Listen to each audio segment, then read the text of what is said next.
How to send a gift through Amazon internationally. First of all, open your browser and go to the Amazon website for the country you want to send the gift to. For example, if your friend lives in Canada, visit the Amazon Canada site. This is important because Amazon usually delivers only within the same country. After that, sign into your Amazon account. Now search for the item you want to send as a gift. Make sure the product you choose is eligible for delivery within that country. Once you find the item, click on it and then click on See All Buying Options. After that, a new page will appear where you will see the Add to Cart button at the bottom of the screen. Click on it. When the item is eligible, proceed to checkout. You will see a gift option. Turn on the gift settings so Amazon removes the price from the receipt and allows you to add a gift message. Finally, select the delivery address or click Add a new delivery address.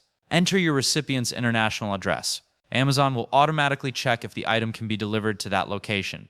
Next, review everything carefully, including the address, delivery date, and gift message. After that, place your order. Amazon will handle the rest and deliver the gift to your international recipient. So this is how to send a gift through Amazon internationally. Like and subscribe if this helped.